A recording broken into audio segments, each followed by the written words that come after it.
Today, no weeds please, revitalizing an old program, forage math, determining carrying capacity with the BCRC, and first gen, thoughts from a rancher and ABP delegate.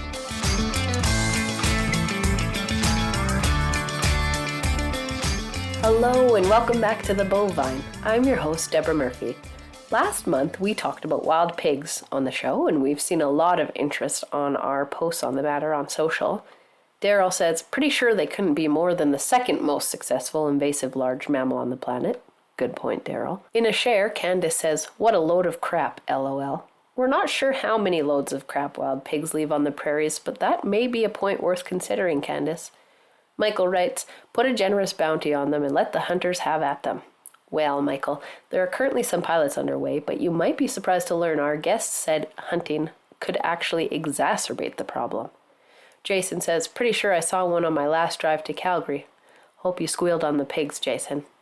Joan says, it might be helpful to us rural farmers if you posted on how to detect wild pigs in our area. And for this one, we'll quote Canadian Wild Pig Research Project. They're on Facebook. We have lots of information on our page about detecting wild pigs, but to summarize, trail cameras are your best tool. Even a couple of cheap ones will help you know if you have pigs. Put a blue mineral block and some grain, strawberry jello powder, corn, anything that's stinky and gross like a dead deer. Also keep an eye open for their tracks. In deeper snow, they leave a belly drag mark and you can see tracks in the mud. Rooting is common. Pigs dig their nose into the soil and tear it up to access seeds, roots, bugs in the dirt and leave a terrible mess, which is quite characteristic of pigs. Thank you, Ryan Brook. Dr. Brook was the guest on our last show and probably the person behind that paragraph there from the Canadian Wild Pig Research Project. While we won't be discussing wild pigs on this show, we will discuss other invasive species. Stay tuned for our first segment.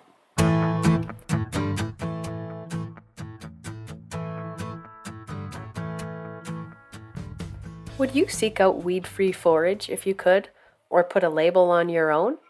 Alberta Invasive Species Council is revitalizing the Certified Weed-Free Forage program, and in April I had the distinct pleasure of catching up with Megan Evans, Executive Director of the Alberta Invasive Species Council, to learn more.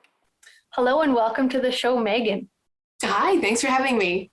Before we get into the details of the Certified Weed-Free Forage program, I want to acknowledge that it isn't new, but it is new to the Alberta Invasive Species Council. Why is this something that you and the council has decided is worth chasing? Well, when we're managing invasive species, the single most effective way to manage them is to prevent them from establishing in the first place. And really, an ounce of prevention is worth a pound of cure is really, really true when we talk about invasive species management.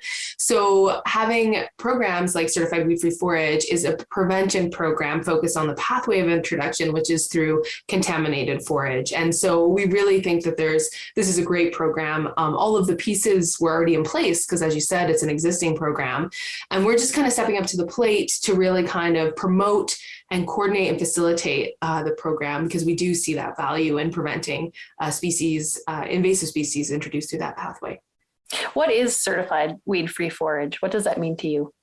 So certified weed-free forage means that the forage has been certified weed-free as per the NASMA guidelines. So NASMA is the North American Invasive Species Management Association. They're a North American-wide organization, and they're the organization that oversees the standards and the protocols and whatnot.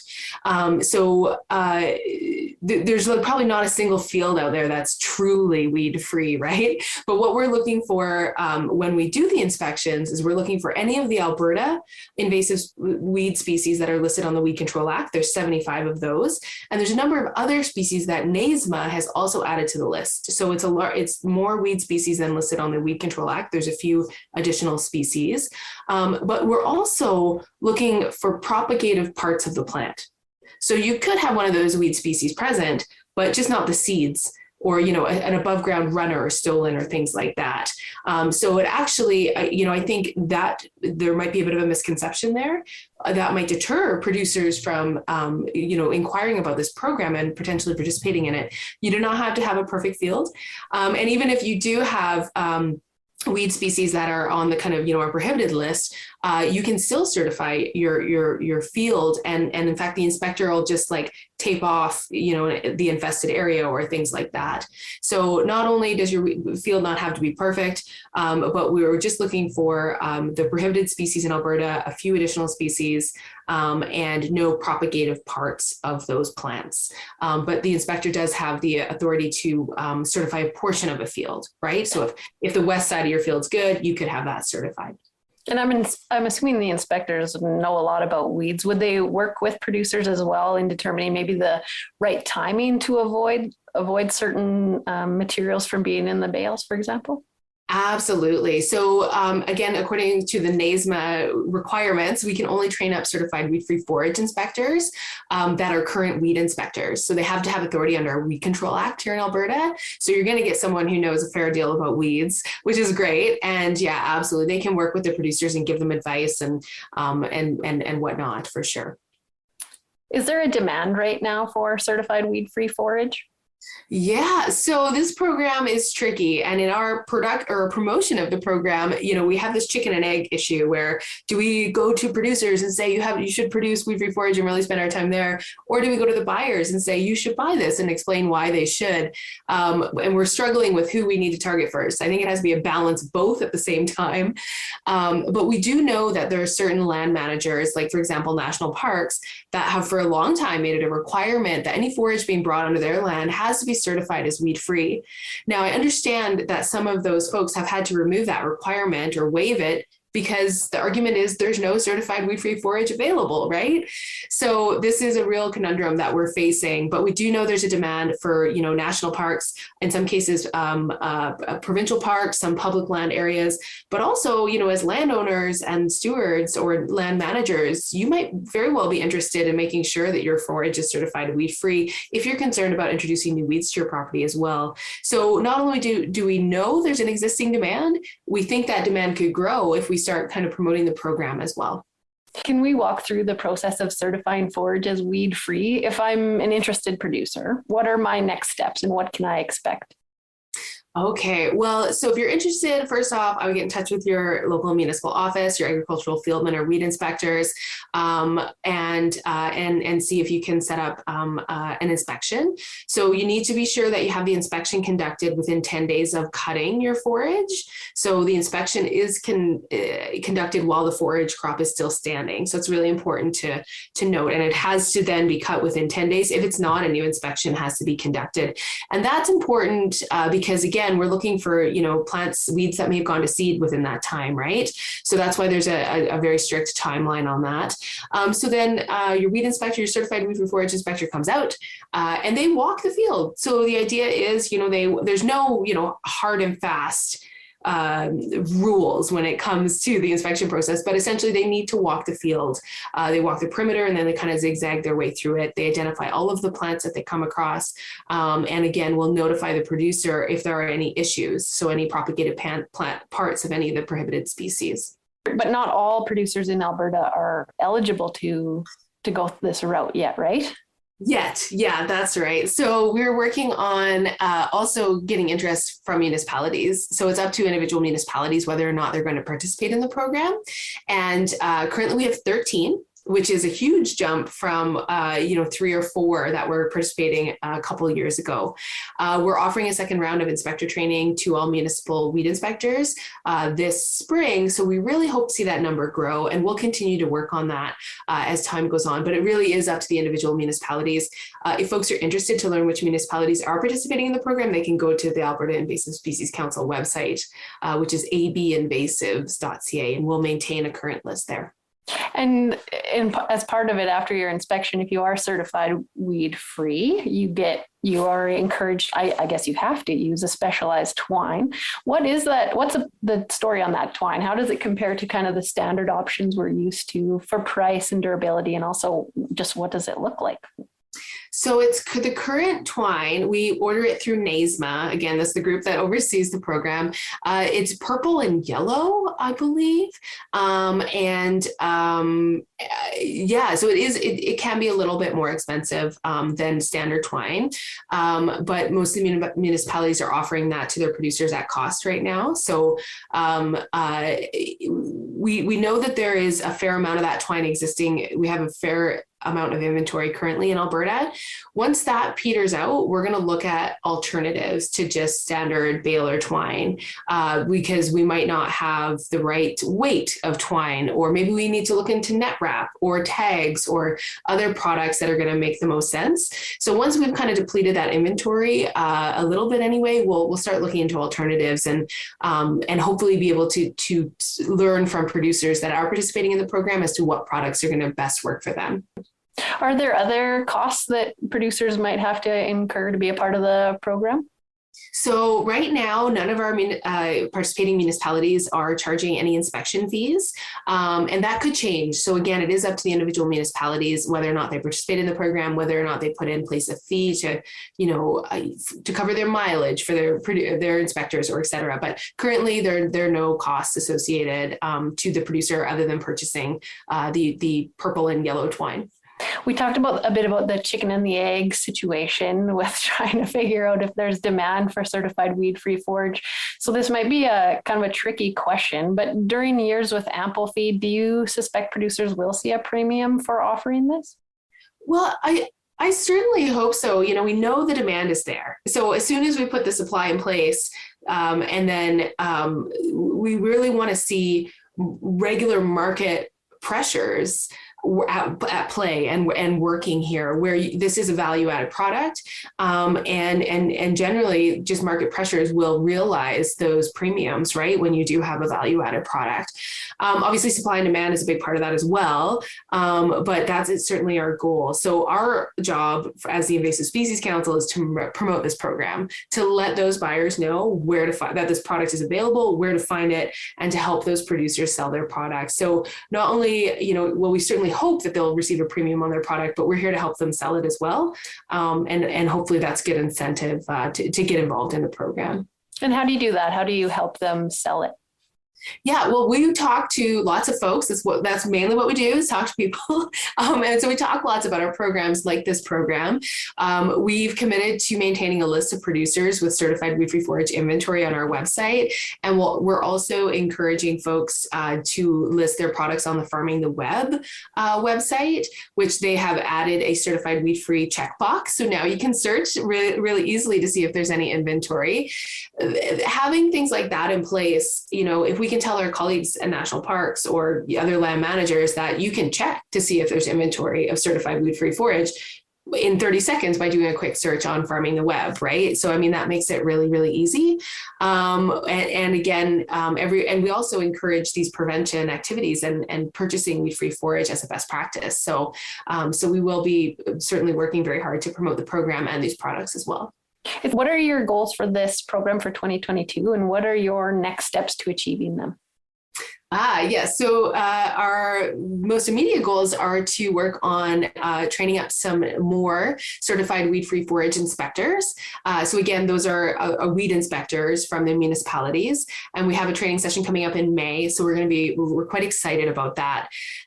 Once we've done that, then we really kind of want to connect with the municipalities again, see if there are other additional municipalities that are interested in promoting the program. Then we're going to start promoting the program to producers in those participating municipalities. And so that's, we've kind of been brainstorming different ways we can do that through municipal newsletters, Facebook, buy and sell pages, all that sort of thing, et cetera. And then once we've, done a bunch of promotion to producers, and we have some certified weed-free forage on the market, we're going to start promoting this to our buyers as well. The other thing that we're intending to do for 2022 is try and see if we can also initiate a weed-free straw program. So we know that there is demand for this product as well, because straw is really commonly used for erosion control in, reclamation restoration activities. And again, if you are bringing in the substrate, that could be a pathway of introduction for invasive species. And in a lot of big reclamation projects like that, those industrial groups are required to adhere to best practices like purchasing certified weed-free straw. But again, they can't because it doesn't exist. So we're working kind of through the wheels of that. Like, how might that work? Do we have straw producers that are interested in having their straw certified as weed-free? Do we have industry groups that are working and practitioners on the ground that are interested in purchasing this? So that'll be our big, that's our goal for 2022. Sounds like a big year for Alberta Invasive Species Council. We wish you luck, and Megan, thank you so much for joining us. Wonderful. Thanks for having me. That was Megan Evans, Executive Director of the Alberta Invasive Species Council. If you want to learn more about certified weed-free forage, head to abinvasives.ca. You may have also heard Megan mention Farming the Web. Farming the Web is a site that was created to replace Roping the Web's general store. It's powered by the Alberta Forage Industry Network, or AFIN, and you can find it at farmingtheweb.ca. Up next, math can be hard. The Beef Cattle Research Council makes it easy. Hi, I'm Karen Schmid at the ABP office in Calgary, where I'm currently reviewing research proposals, and you're listening to The Bovine.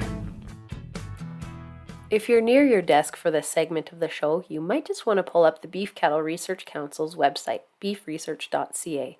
Hit resources at the top, then decision-making tools. Scroll down to carrying capacity calculator and click to use the calculator online or download an Excel document. That's what I did ahead of this conversation with the BCRC's project coordinator, Janice Bruno.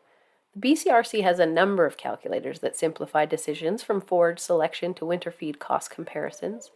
This month, as we head into grazing season, we thought it was a good time to discuss carrying capacity and, of course, the dedicated calculator. Here's my conversation with Janice Bruno of the BCRC now. Hello and welcome to the show, Janice. Hi, nice to talk to you. So it strikes me that we may be using a few terms that are worth visiting quickly, even for those of us who may have heard of them before. Let's do some speed definitions. What is carrying capacity? Perfect, yeah, and I think getting the definitions down is really important when we're having these conversations. So carrying capacity, some people also refer to it as grazing capacity. It's the amount of forage that's available to grazing animals in a specific defined pasture or paddock or field. Right? So it's really just about knowing what you've got available for your grazing animal. Is that over a certain amount of time? Right. So when we talk about carrying capacity, we monitor and we adjust it over time to determine a long-term average. So rather than looking at it a year to year or month by month, it is truly a long-term average. And it's really that taking into account the variability in growth and weather that gives us a true measure of what that available forage or carrying capacity is. It's really, understanding how much forage is available. That's really a key principle of pasture management, because what you're trying to do, right, is you're trying to balance the available forage supply with the livestock demand on the other side of the equation. And every time we talk about carrying capacity, a couple of acronyms come up. Can you briefly tell us also what are AUMs and AUEs? Yep, and these are ones that, no matter how many years you sort of look at these, I always have to stop and pause, to be honest, for a minute, because it's terminology to try to standardize when we're talking about forage yields and forage measurements. So an AUM, or an animal unit month, is essentially it's the amount of forage that you need to meet the requirements of one animal unit for 1 month. So we'll talk about those specifics and break that down a little bit. So when we talk about 1 month of how much an animal needs to use, and we're standardizing things to one animal unit. So to go a little further, one AUM is equal to, or one animal month is equal to 780 pounds of forage dry matter. So if we took the forage, took out the moisture component, an animal that weighs 1,000 pounds would require 780 pounds of dry matter. So it's about meeting those requirements. The important piece of that, and you might have caught that, is it's remembering that that animal in an animal unit only weighs 1,000 pounds. Now, the challenge is I don't know very many cows in Western Canada or in Canada in general, right, that weigh only 1,000 pounds.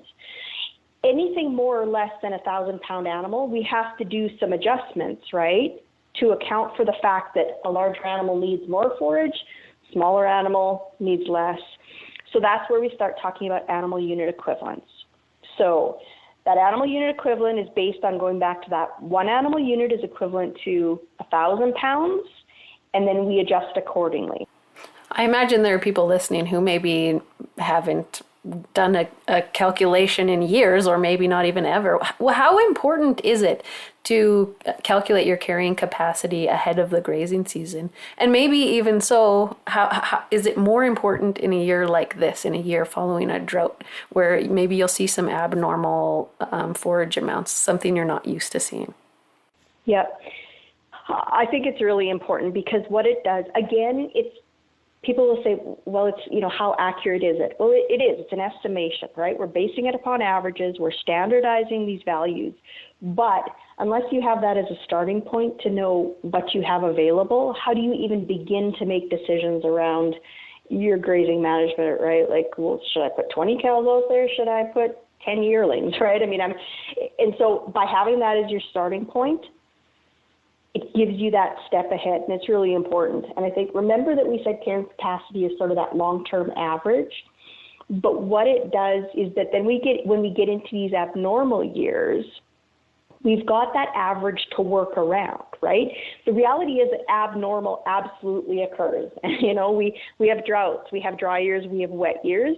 And so if we know what the quote-unquote average or normal is, if we know that, then by observing the impact of the more abnormal years or the fluctuations, that gives us a starting point to be flexible, right? And we know where we're starting from, and we can adjust the animal demand side of the equation accordingly, right? So if we know, well, here's where the baseline is, I know this year I'm heading out of I've come out of drought and I'm worried about going into this grazing season, for example, that the grass isn't going to be caught up, even if I get a bunch of rain, or maybe I won't get more moisture and I'm still going to be in a deficit.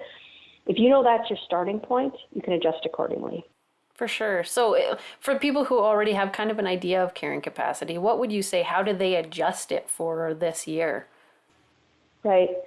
So I think what you need to do, and that's where when we, if you get into looking at the calculator includes a utilization rate or a percentage, right? And so in the calculator, you can play with, if you know you have X amount of forage, and I'll just use X rather than a number, right?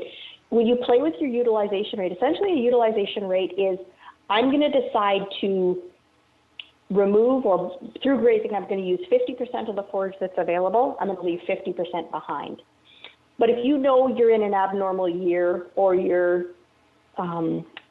the impacts from previous years is meaning you're not going to have probably as much as that long-term average, you can adjust that utilization rate. So you can say, okay, I know, maybe I need to take it down and I only am able to utilize 40%, and I'll leave the rest, right, as to allow the plants to catch up and regain condition or regain health, right? So the calculator allows you to make some of those adjustments in practice, basically, before you actually turn animals out. You can see what that means to your cow numbers. You can see how that changes your grazing management decisions just by playing with the calculator, rather than being into the situation and going, oh, darn, I should have adjusted my stocking numbers differently. The calculator will give you a bit of a practice view of what reality could potentially look like. In the BCRC's blog on carrying capacity, it's sort of recommended that producers first map out the range site. Why is that so important, and what should you consider when you're mapping it out? Right. So range sites are important because what it does is it gives us, again, it's the basic foundations of that production of forage, right? The reality is all carrying capacity calculations, they're really based on a bit of trial and error, because all we can do is base it on the best information we have available to make those estimates. But what range site helps us determine is how much forage yield potential exists, right? And it allows us to standardize those estimates. So what a range site allows us to define is things like topography and soil type and what soil zone we're in, right? All of those variables play into then determining what that estimated or predicted potential forage production is on that site, right? So a range site just combines those geographical and soil type and topography factors into giving us then that estimate of the forage potential on that site.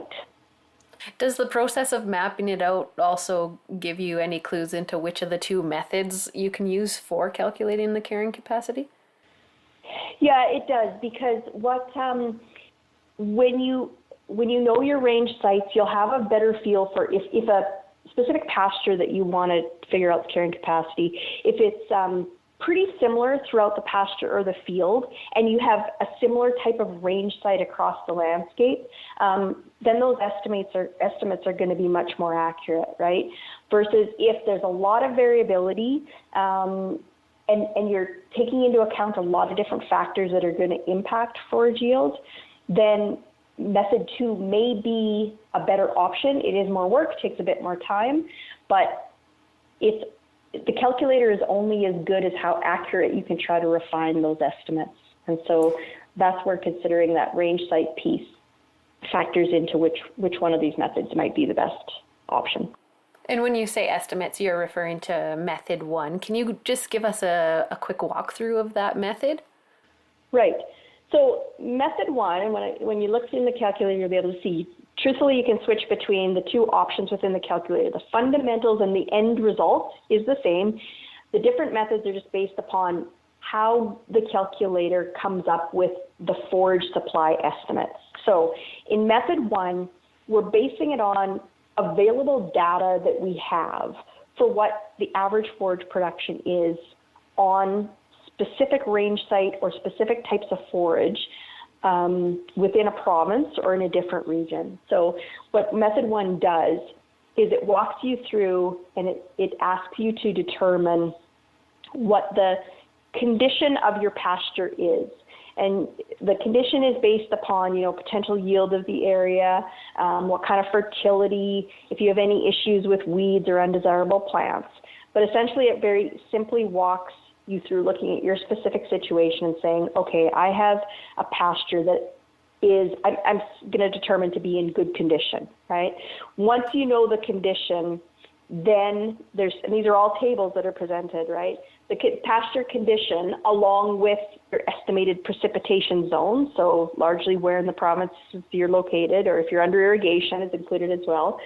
Once you know your average precipitation, your pasture condition, it's those factors then that'll help you look within the data we have available to say, the average forage production is 700 pounds per acre, for example, right? So it's just a way of looking at the data we have available to give it as accurate an estimate as possible of the forage that's available. And once we know that number, then we can click our specific management decisions into the calculator along with the estimated forage supply to come up with carrying capacity values. I'm imagining it sounds a little overwhelming for some people listening, but when you go to the BCRC site and you can either download the calculator or go just use it straight on the webpage, it's pretty simple. It's pretty user-friendly and straightforward, wouldn't you say?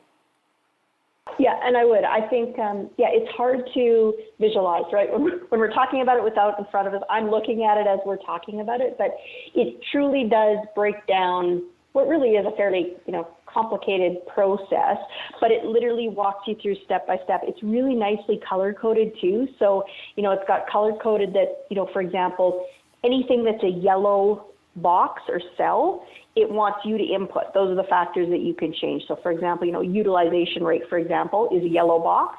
And it simply asks you, what percentage utilization are you planning in your management? So you can enter in 50%, 60%, whatever you like. And it just simply walks you through step by step. So it's much less intimidating once you have the calculator open in front of you. And if you choose method 1, you can basically do it all in your office, right? But method 2 takes you out into the sunshine a bit more, and it requires some sampling. Do you want to just quickly give us an idea of what that looks like? Right. So if producers decide to use method 2, it's a bit more time-consuming, yes, but it's also a bit more accurate because what you're doing is you're clipping and weighing samples collected from your very own pasture, right? It provides greater accuracy. And when producers might choose this option is, say, for example, you don't have provincial guidelines that are available or aren't accurate for your region, right? Or if you have a pasture, go back to what I said before about method one, if you have a pasture that conditions really vary within the field, right? Maybe there's a lot of topography differences or there's different forage species in different parts of the pasture. If you go the route of clipping samples, you'll get a much more accurate estimate of what's truly available in the field, right?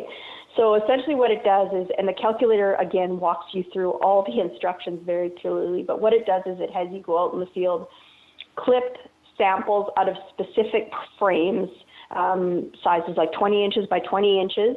You clip the forage, you dry that forage, and then you take a weight, right? And so what it is, it's just an estimation of that specific area, how much dry forage matter is available. You clip, we recommend probably 10 samples in a pasture.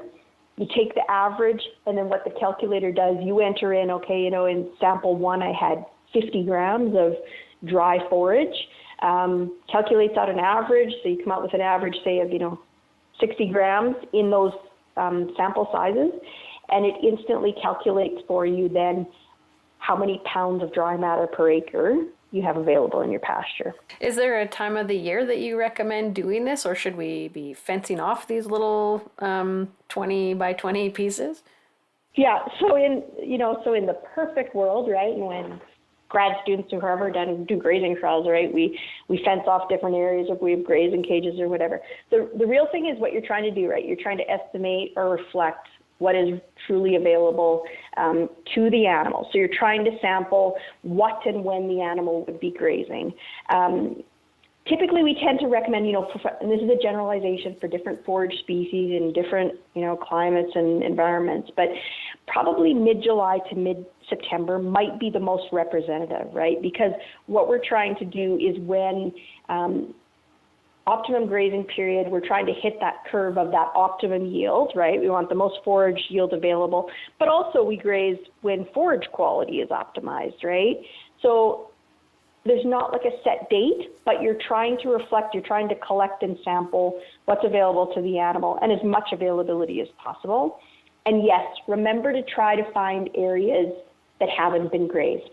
Again, because you're trying to capture what would be available to an animal when they're out in that field grazing. You mentioned planning to take about 10 samples. Would you increase that if it's a bigger pasture or if there's some of that topography change that you mentioned earlier? Absolutely. So as much as you're willing to do, the more samples you take, of course, your estimate's going to be more refined.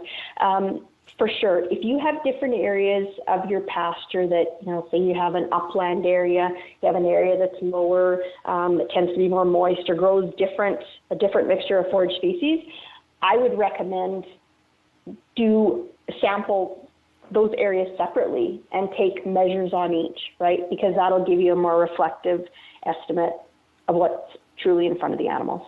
So yeah, you're trying to account for variability as much as possible. And then are you cutting the forage right to the ground at that location because you're later determining utilization rate on your own in the calculator? Right. So we tend to, you can clip it, relatively close to the ground because you are taking into account the utilization. But I tend to always say to, realistically, think about clipping at a height that mimics what an animal would be able to graze, right? What's available for them to consume, because that's truly, available forage. And then factoring in the utilization rate, we'll be able to account for things like trampling or what we leave behind for litter or what wildlife and insects take. So, I don't think it has to be exact, but, cut at a height that would mimic as close as possible to what animals would be grazing at. Okay. The calculator also has you sort of diligently separate litter from green material. What sort of data does that give you in doing that? Right. So I think you don't have to be, don't be too scared about being completely diligent about, keeping them separate. But what it does allow is that by taking that litter component out, it's giving you the calculation of what the dry material available, but what the calculator also has value in, it calculates for you how much litter essentially you'll be able to leave behind, right? And we know, right, that litter is really important for pasture productivity, right? It helps conserve moisture, it improves water infiltration, it cools the soil surface, all of those things that are a really important component. And so by getting a measure of the actual dry green material that's available for grazing versus the litter gives you another piece of the equation that's really important when it comes to grazing management. And should you be planning to do this every year, or are you comfortable with the producer doing it, every 5 years and in between using their visual observations and kind of evolving their carrying capacity that way? I think it comes down to your experience and your comfort level. I mean, because carrying capacity estimates, it is sort of that long-term average. Like I say, the reality is these fluctuations in rainfall and other, weather impact, it does change it over time. So, what you're comfortable with too, I think if you're starting out kind of down the path of thinking about grazing management strategies, then probably doing it more often is a valuable thing. But over time, as you gain experience, you may find that, once you've got that starting point, it becomes a bit more inherent, right? You can look at your fields, you can see the changes and recognize them, and you can adjust accordingly. So I think it's very much a personalized thing, but I think, again, because it simplifies the method, it really doesn't take a lot of time to just circle back, go back to the calculator and say, well, if I change these estimates, what does that do? What does that look like? So there's no hard and fast rule. I think it really is down to where your comfort level lies. Where can people go to find the calculator, and who can they call if they need help kind of going through that process? So the calculator's on the BCRC website. So it's at beefresearch.ca. And if you just go under the resources tabs, there's tabs right along the top. There's a resources tab with a drop down. Under that drop down, there's a subheading called decision-making tools. On that decision-making tools page, you'll find there's a number of calculators, but you'll find our carrying capacity calculator right there. The other option is in the top right-hand corner of the main beefresearch.ca. There's a search bar. If you just type in carrying capacity calculator, you'll find links that'll take you right to that page where you'll find the calculator. And in terms of, where you can go if you need help, because the whole forage and grazing piece, it is a very regional and, location-based thing. I encourage producers, link in and talk to your regional forage associations are a great option. And I know, specifically in Alberta, there's some excellent forage associations that are doing really active work. Connecting and networking with those groups will put you not just in touch with the staff in those groups, but the number of producers, right, who are interested in these similar types of things that you will be. They'll have very good insight into, what the forage production looks like in your area. And I think that kind of sort of neighbor to neighbor and peer-to-peer experience is really important. Also, there are local agrologists and forage experts out there who can help assist you in finding the right tools to make some of these estimates and to tweak. The other thing I would say, and, just circling back to what you said about, all the details and, this can be overwhelming. I'll freely admit, I'm by nature not a decision-making or a tool person. It's just not the inherent way I think. And so to be honest, when we started building the carrying capacity calculator, I was a little bit hesitant because I thought, how are we going to put all of these details and make it a simplified process? But I can, and having been a guinea pig who didn't build it but used it after and did some trial runs, it is very self-explanatory, right? And it really does walk you through the steps very easily. So I think producers will find it quite intuitive and quite easy to walk through and figure out, just how to fit in those numbers from their own operation. Sounds like it's time to do some math. Janice, thank you so much for joining us. Absolutely. Thanks for having me. That was Janice Bruno, Project Coordinator with the Beef Cattle Research Council. Again, you can find the carrying capacity calculator at beefresearch.ca or through the link in the show notes. Up next, what are the challenges and opportunities for a first-generation cattle producer? A new delegate and Central Alberta farmer rancher joins us in the final segment.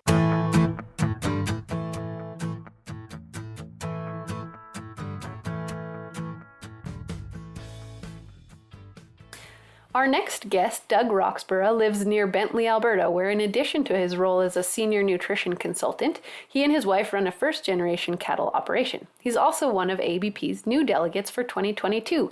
Welcome to the Bovine, Doug, and maybe more importantly, welcome to ABP. Oh, well, thanks for having me. Certainly appreciate the opportunity. I mentioned in the introduction that you're a first-generation cattle producer. Can you tell us a bit about your story, how you got there, where you're from, and kind of what inspired you to move to Alberta? Yeah, you bet. So my wife and I were both originally from the lower mainland of British Columbia and grew up in Chilliwack country, and just with the population density and the price of land, we certainly understood that running cows out there just wasn't going to be a viable option. So we had both come out to school and went through the Olds College program and kind of fell in love with the area and central Alberta, and just kind of over time and doing some exploring, we managed to find some land just north of Bentley on the west side of Gull Lake that certainly I felt fit the need for what we were looking for in terms of getting started, and we were very fortunate enough to purchase our first quarter about 16 years ago just up here, and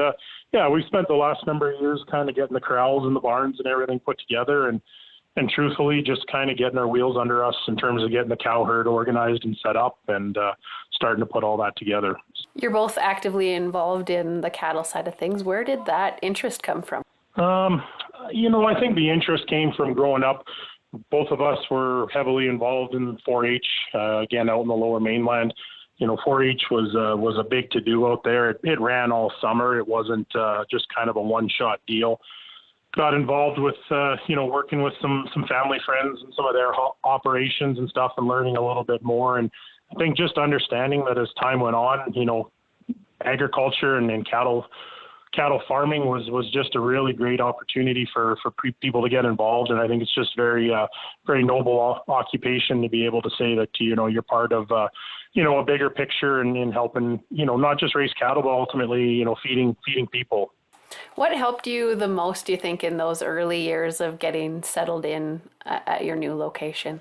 I think the biggest thing for us that we found more than anything was I had working in some off-farm employment, again, directly involved in agriculture. And I was just given an opportunity to work with just some outstanding producers themselves that were well established. And, as much as I was there to help them with certain things, picking their brain and seeing how they do things and what's been successful for them, it allowed me to look at things a lot differently and see it from a lot of different perspectives. And we were able over the years to take home so much of what I learned off farm ultimately and apply that to what we've established here today. And that's just been, I think, our greatest driver. And honestly, I think or believe it'll be our greatest thing for success moving forward is ultimately getting to see and work with so many great producers. Do you think a part of that is your own personality? I mean, a lot of us can speak to other people, but can we take the information home? It strikes me that you're talking about, I heard what they said and I took it home to my farm. Do you think that's partly just you? Oh, potentially. I mean, I guess for myself, I'm always interested to understand people, how they do things and what's been successful for them. I think as I've gotten older, I look back to my younger self and I felt that I had all the answers. And, now where I am today, established to where we are and doing what I'm doing, I'll be honest, I have more questions than I have answers. So I think everybody has that opportunity to reach out and chat with other producers. But it's their willingness to take that information home and what they do with it. And I know for myself and my wife, Kate, we're never a closed book. We're always wanting to understand things better. We're always wanting to be a part of, and I wouldn't want to just say cutting edge activities, but things that potentially can help move things forward. And I think there's so much information in the marketplace today. It's really about analyzing it and finding out what is really key for your own personal operation, cutting through the noise and really focusing in and dialing in on what's going to make you the most successful. What challenges do you see that are unique to first generation farmers and ranchers, and do you see a need for more of that perspective at the table? I think so. I mean, I think the biggest challenge that I will say for us when we got started and we were establishing our own operation here, we never really had a clear, defined goal of where we wanted to be in 5 years or 10 years. I mean, I'll be honest, when we built our first corrals and did things, we were just going to kind of be a glorified hobby. And then as time went on, we found opportunities and we looked at things differently, and we started to see some options and things that we could work towards. But it's only really been in the last 3 years, I would say, that we had more of a clear, defined understanding of what our goals were and what we were going to deem successful. And if you're going to take over from mom and dad, and they've been farming 250 cows for the last 3 generations, chances are that the base of your operation is going to be based around those cows.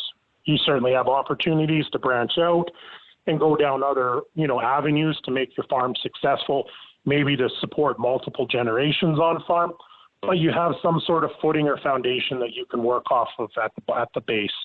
For us, we didn't have that. And so I think it does need to be communicated better, not only for first generation producers, but even multi-generation producers start to see and understand what opportunities are out there, how to look at things differently, and start to bring that information back to the home farm. Because I know for us, we did not have a clear enough defined objective or goal that we were working towards the last 5 years. It's only really been in the last 3 that we were able to nail that down a little bit clearer.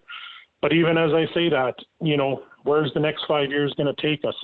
I admit to you, I don't know 100%. I've got ideas, I've got things in my head that I want to work towards, but there's certain challenges and things that are occurring within our industry that maybe create some hesitation in the short term. But having a clear, defined goal means you can kind of push that noise out from the outside and really become focused on what's important to you in your operation. Do you think another piece of that challenge is just the way that we live, that we're trying to balance a lifestyle and a business as well? Oh, 100%. My wife, up until about 2 years ago, was full-time working off-farm as well. And we were, between the two of us, we were trying to balance off-farm employment and our home place. And honestly, it got to the point where either we were both going to work off-farm and continue going down that route, or we were going to push this thing to become bigger and more sustainable for us. And that meant one of us coming home, because we were trying to balance a lifestyle with off-farm employment. And ultimately, it got to be too much. There's no question about it. And we felt that a drastic change in our end needed to be made. And so that's where a lot more of the clear definition of what we were working towards the last 3-4 years has started to come into play for sure. Do some of these ideas that you have as a result of your experience over the last few years, are they inspiring you to take more initiative in the industry? Like, for example, joining Alberta beef producers? Oh, 100%. I mean, we're in this, on farm, off farm. I spend my days talking cows, looking at cows, feeding cows. This is what we do. And, the challenges that we face, but ultimately the discussion that we want to stimulate as myself, as my wife and producers, I think it's really encouraged me to step out and say I want to be more involved with organizations like ABP, because I want to hear what's happening front and center within these groups. I want to be able to relay information that's coming from producers, but I also want to hear the information that's coming from industry. I think that's hugely important for us going forward. And I know for myself, here we're working extremely hard to challenge the status quo. We're working really hard to challenge ourselves. And I think for me, I want to challenge a lot of the directors and delegates that are on ABP, but I also want them to challenge me back. And, we're moving in a direction today that has a lot of opportunity if you can really get past the noise and a lot of the negativity that's maybe in the forefront of producers' minds. I think if we're thoughtful in terms of how we put things together, I think that there's some huge opportunity for us as industry to move forward, but we have to be willing to work together for sure. You've dipped your toes in some of the ABP work coming to the AGM, and now I think it's almost been 2 months. What are you looking forward to most in your time as a delegate? I guess, again, when I was thinking about working forward on this, it's about bringing ideas, and I think it's about looking at things differently. We've talked about an older generation in this industry for a long time, and in my off-farm work, I see such a generational gap. I see such a generational shift occurring more than I think I've seen in the last number of years. And so I think for me, it's about bringing some of that voice of some of these younger producers that are just trying to get their wheels under them. How do we help them to be successful, and how do we keep them moving forward, while certainly understanding that we've got a great resource in producers that have been in this for a long, long time. So I'm just, I'm really excited to get out and interact with more producers and pick their brains on what's important to them, and ultimately, have people understand that ABP is a tool here for you as producers, and so let's utilize it and work back and forth together to be successful. Well, we certainly look forward to having some of those conversations as well. Doug, thank you so much for joining us today. No, not a problem. Thank you guys for sure. That was Doug Roxburgh. He lives near Bentley, Alberta, where he works on a first-generation cattle operation, and he's a new delegate at ABP. And that's all for this episode of The Bovine. Stay tuned for our next episode with 2 new guests and 1 returning pitmaster. And hey, we love to hear from you. Do I tell you that enough? What do you think of the topics covered this month? Get in touch on social by tagging Alberta Beef Producers or email podcasting@albertabeef.org. You can also get in touch with me, Deborah M. at albertabeef.org. Thank you so much for joining us, and remember, if someone asks, you heard it on The Bovine.